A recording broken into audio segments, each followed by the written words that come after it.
What is going on, guys? It's Reflex here, and yes, I know I missed a day. I'm sorry about that, but I'm just trying to work on the one guy, one girl dubs, the final battle trailer. It's taking a little bit, but it's coming together nicely. But we do have a different video to talk about today. And a while back, I've been preaching this for a very long time, and it's been some bold statements, but I've been saying that Kingdom Hearts 3 was going to win Game of the Year, whatever year it releases. And I still do believe this, even though I'm very biased because I've grown up with the series for so long.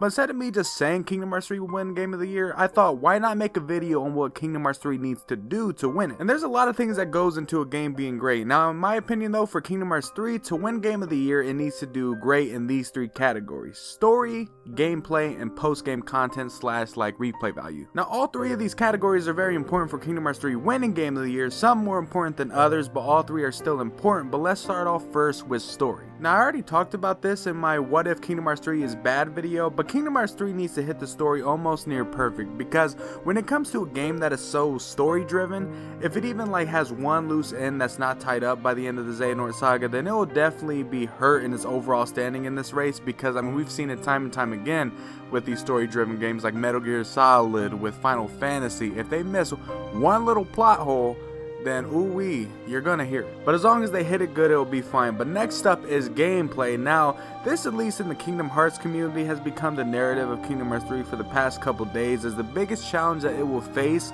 because arguably the gameplay is just as important or even more important than the story, because even if the story is great, if the gameplay is bad, then it's going to be harder to even want to play the game to even get to those potentially great story points, because, if the gameplay is lackluster, then you might get bored, frustrated, or just all the above, to where you won't even want to play the game. But the past couple days in the Kingdom Hearts community, there's been a lot of bickering about the gameplay that's created a divide in the community. And this all started because I don't know who started it, but there was some people that were pretty much saying that Kingdom Hearts 3 needs to have Kingdom Hearts 2's combat to be good, and that kind of made people mad. But what made people even more mad is that people were saying that Kingdom Hearts 3 already sucks, it's not as good as Kingdom Hearts 2, because of the fact that the gameplay isn't good. Which started a whole 3-day tear of negativity in the community, which is just flat out stupid. And at this point right now, I already muted every single term that has to do with either side, and just unfollowed all the idiots that I was following,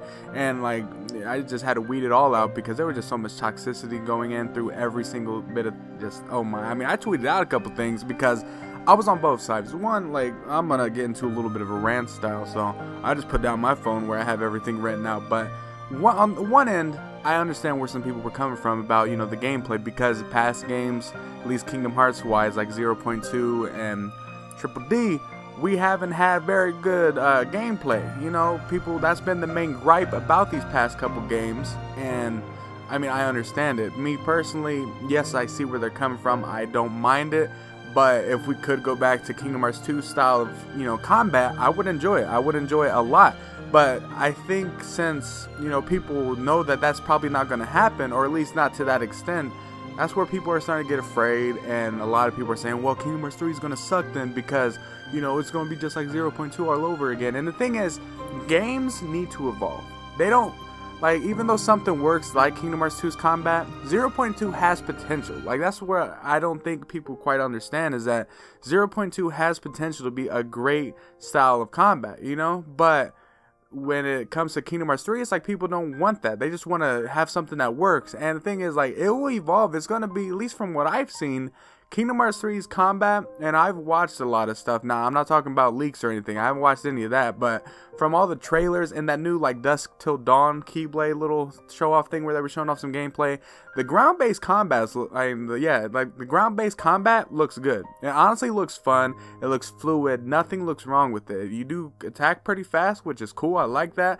Now, the aerial combat still looks a little floaty, and I'm not going to start this whole floaty thing, because honestly I muted that word too, and it wasn't even thrown into the mix, but shit was pissing me off just because so much the floaty word has been there's only been a couple people that's honestly made good videos about this floaty combat thing, and actually decided to make well thought out videos and then just talk about it for views. But regardless, I'm off that. But yes, the combat for the aerial part, it looks a lot more improved from what we've seen before. Honestly, in my opinion, it looks improved. Now, if that's what we get in the long run, hey, I'm fine with it, because yes, that little kind of floating down, like kind of slow. It leaves you open for a lot, but it can be fixed with any of this type of abilities we could have. Like, that's the thing that I don't think people understand, is like, if you got the abilities, you can probably counteract this so-called floatiness. Like, that's just, there's fixable options for this. It just depends on if the game has it, which we don't know or not. But then on the other side, you know, where I kind of go away from the whole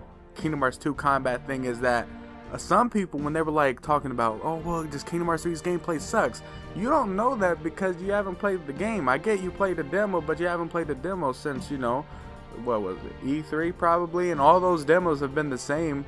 They haven't been improved at all. They've been the exact same. Like, everyone's been playing the exact same demo. They're not gonna make a whole brand new demo for every event. They're not doing that. They're just play testing it, letting everyone know, hear everyone's responses to it, and fixing it. That's why the Dusk Till Dawn gameplay that we got literally yesterday looks so much different than what we've seen, because of the fact that just they're listening to everything we're saying. And who knows, even going forward, if people still have gripes about it, they could still tweak it every now and then, because I mean, that's just, I feel like that's how it's going to be. If, let me just phrase this in a different way, NBA 2K, literally one of the worst like, let me just flat out say this, they don't listen to the community. It takes them 40 years to listen to one thing, but if they can fix something after listening to it for 2 years, this game has listened to people numerous amount of times, and just like, they've done this. They're that type of developer that does these type of things. They listen, even though sometimes it might not seem like it. They listen. They're better than,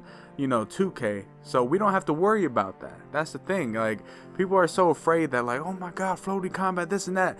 There's opportunities for improvement, but if all we get, if we just get a more improved version of 0.2, I'm fine with that. If we get, because it looks like ground-based combat almost looks like KH2 style, with a little bit more flair like 0.2, and then the aerial combat obviously looks like something 0.2 did, and it looks like a more improved version of it, and I'm happy with that. If that's what we get for the final product, I'm not going to be mad. I'm not going to be angry about this, but I don't like this whole judging thing. Like, I don't think we should judge the gameplay, even for saying, you know, the gameplay looks cool. Like, obviously it looks nice, but let's just wait until we play it before we start, you know, judging all these things. And same if you want to compare it to Kingdom Hearts 2, you can say, oh yeah, I would love for Kingdom Hearts 3 to have Kingdom Hearts 2's gameplay, but don't just flat out say, well, you see, what I'm seeing, I played both of them. Like, no, you have. Obviously the ones that have played it are the ones that, you know, got those stolen copies early. And I mean, if you guys don't want to hear it, I'm gonna say it anyways. They said the game's fun.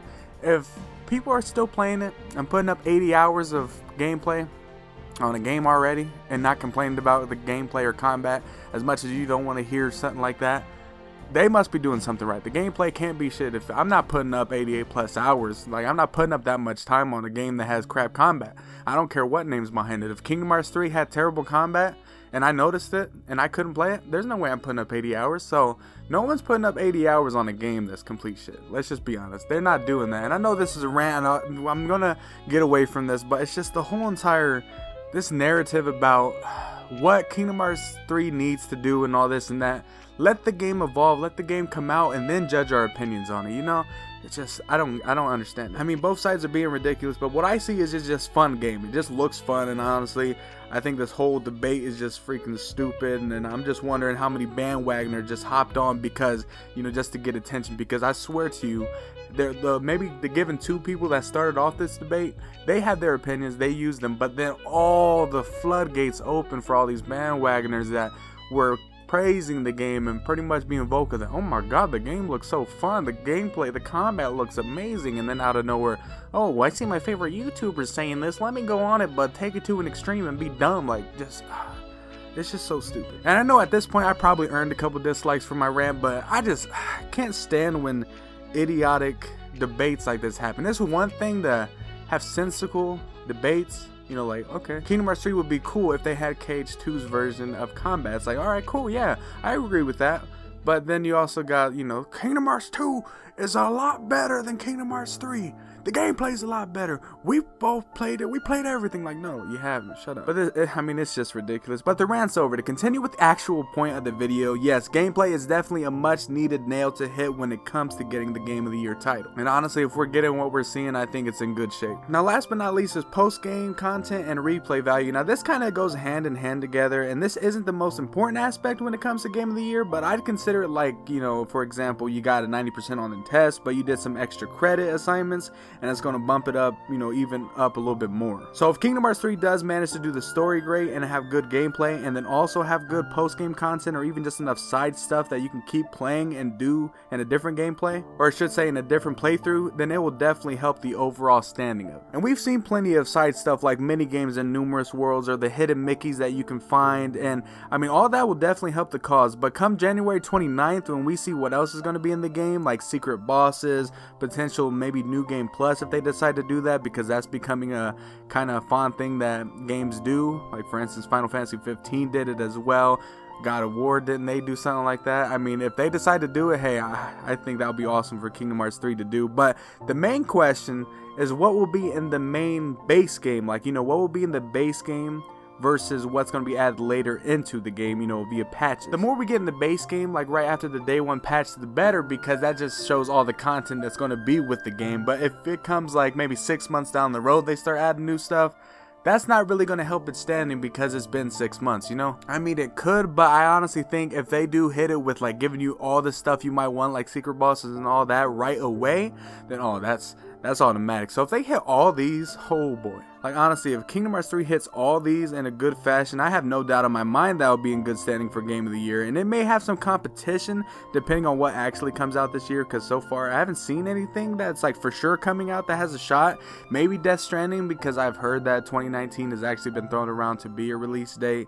Same with I've heard like some people said Last of Us Part 2, but I don't believe that's the case. But if so, I mean, those two would be heavy hitters. I only say Death Stranding because Hideo Kojima is a mastermind, so I mean, it looks pretty cool for me not knowing a damn thing about the game, so it has potential. But other than that, I mean, Devil May Cry 5, I don't know if that will stand a chance. Mortal Kombat 11, I don't know will stand a chance.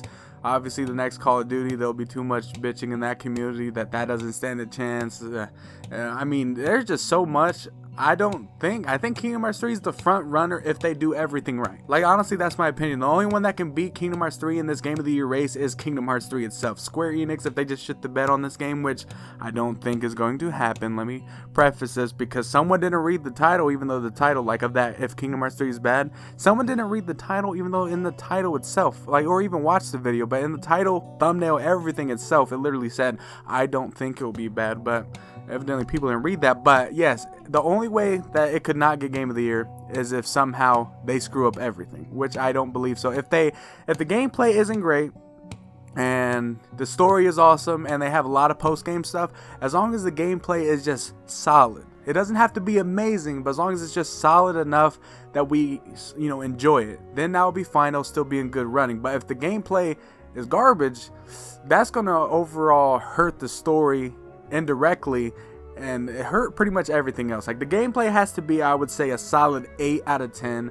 The story, I mean, it needs to be a 10 out of 10 in my honest opinion, just because as much as the narrative been, this is going to end the Xenosaga. Yes, I know that it's opening up doors for the next Kingdom Hearts. That's what Nomura has said. But for the Xenosaga, every single thing should be, like, every door that it's open story-wise should be closed.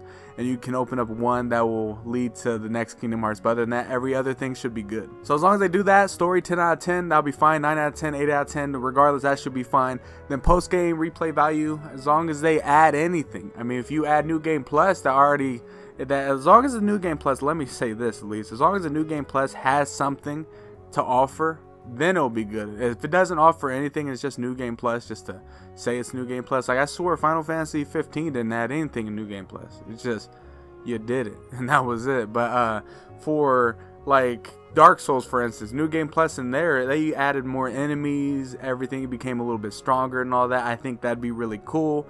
And maybe if they add secret bosses and potential, like, you know, maybe even a higher difficulty than critical, like Insaners. I'm just kidding, I don't know what they could do, but they could add stuff along with the mini games and like the hidden Mickeys and maybe other hidden stuff. There's a lot of stuff that's potential for a good just side stuff, because that's the thing that I love to do in games is what can I do that's not the story. Say I'm just, you know, I don't really have enough time to go do the next storyline or the next, you know, like big part. Like I know I'm getting into a part that's going to take a couple hours. I don't have that much time. So what can I do on the side to pass the time when I can get back to play? You know, if that makes sense. I mean, that's what I look forward to, and I hope they hit that on the head. But we'll see. I mean, what, 21 more days, 20 more days? I don't know which it is, but still, it's coming. And finally, all the debates on whether this game will be good or not will be put to rest. I don't know what side it'll be on, but I hope it will be good. But regardless, I hope you guys are hyped for it. But hope you guys did enjoy this video. If you did, leave a like, subscribe, and you guys know the drill. I will see you guys later.